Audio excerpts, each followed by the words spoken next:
Preparado? Vamos lá, então? Nós vamos conversar nesse nosso encontro sobre a prova do Enem.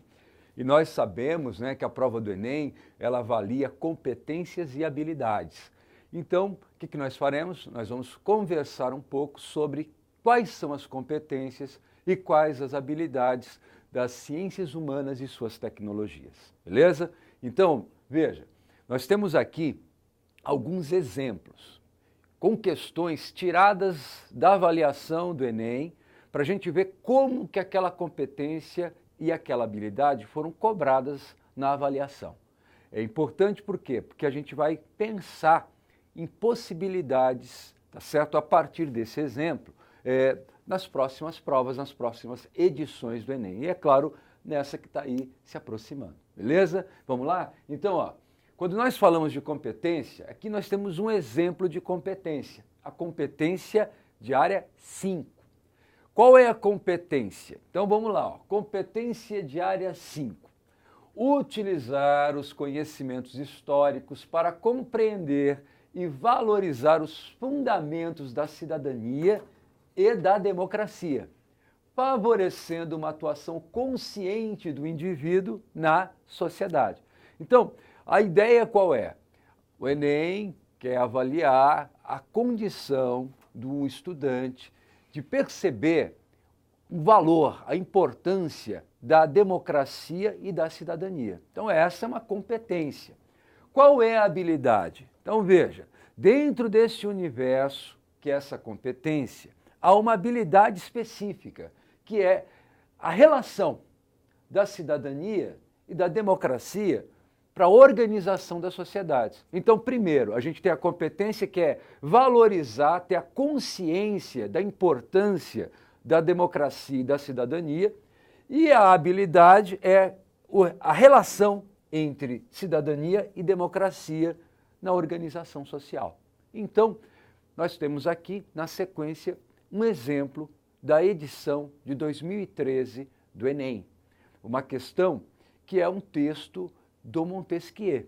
Então é importante a gente pensar que as questões relativas à democracia, à cidadania do nosso mundo contemporâneo, elas têm uma antecedência histórica, vamos dizer assim, um precedente no século XVIII, que é o pensamento iluminista, tá certo? Então a nossa história, de uma certa forma, é herdeira dessa tradição iluminista. Vamos dar uma olhadinha aqui então no enunciado? Aqui, ó. Vamos lá? Ó, Enem, então, 2013, prova azul, questão 22. Para que não haja abuso, é preciso organizar as coisas de maneira que o poder seja contido pelo poder. Tudo estaria perdido se o mesmo homem ou o mesmo corpo dos principais, ou dos nobres, ou do povo, exercesse esses três poderes: o de fazer as leis, o de executar as resoluções públicas e o de julgar os crimes ou as divergências dos indivíduos. Olha, então vamos interpretar esse texto. A ideia é, para que não haja abuso, para que não haja um poder que vá contra a maioria, contra um grupo. Então, para que não haja esse abuso do poder, você tem que ter o quê? Uma divisão. 3 poderes: o de fazer as leis, o de executar as resoluções públicas e o de julgar as divergências dos indivíduos. Mas o texto do Montesquieu continua. Vamos lá? Vamos dar uma olhadinha aqui na sequência? Olha assim, ó. Assim, criam-se os poderes legislativo, executivo e judiciário, atuando de forma independente para a efetivação da liberdade, sendo que esta não existe se uma mesma pessoa ou um grupo exercer os referidos poderes concomitantemente. Gente, toda forma de poder que é autocrática, ela não é democrática. Ela vem de cima para baixo. E aí não existe nenhuma força que possa frear esse poder. O que Montesquieu está propondo é que haja um poder que contenha um outro poder, que contenha um outro poder. Dessa forma não haverá o quê? Abuso. E a solução encontrada por ele, no espírito das leis, é dividir o poder em 3, executivo, legislativo e judiciário. Então veja, para pensar democracia, para pensar cidadania, a gente tem que pensar a questão do poder. E o Enem está colocando a questão aí.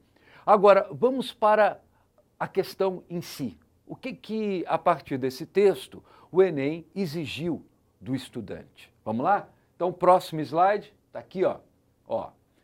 A divisão e a independência entre os poderes são condições necessárias para que possa haver liberdade em um Estado. A questão da democracia envolve também a liberdade, cidadania envolve a liberdade. Isso pode ocorrer apenas sob um modelo político em que haja.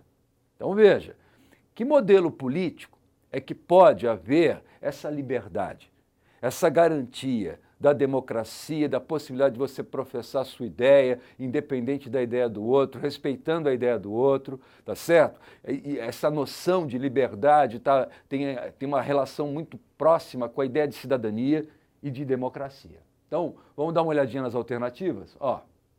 Alternativa A, modelo político em que haja exercício de tutela sobre atividades jurídicas e políticas. Moçada, tutela é um controle. Então, se há esse controle, você não tem liberdade. Então, não tem como você falar em cidadania, falar em democracia, se você é tutelado. Tutelado é quem é menor de idade. Então, a maioridade tem a ver com o quê? Com o exercício pleno da sua consciência. Então, não dá para ser alternativa A. B, consagração do poder político pela autoridade religiosa. O texto fala de autoridade religiosa? Coloca essa questão? Não. Então, a alternativa B é pouco plausível, né? Não há nada que fale sobre liberdade com autoridade religiosa.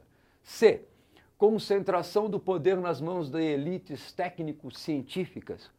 O texto está apontando que quando você tem uma concentração de poder, você tem abuso.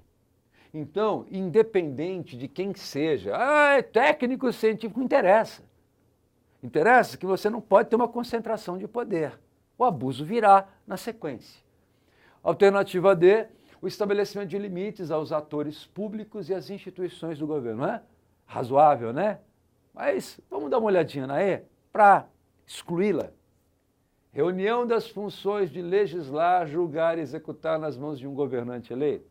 Pode ser eleito, mas ele não pode ter o poder de legislar, o poder de realizar, imprimir as resoluções públicas e de julgar, porque senão ele vai ter um poder absoluto.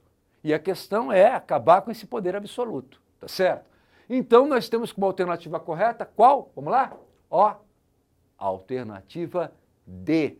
Então veja como a prova do Enem é. A ideia é valorizar certos conceitos e entender as relações a partir do quê? De uma leitura, de uma capacidade de interpretação de um texto. Beleza?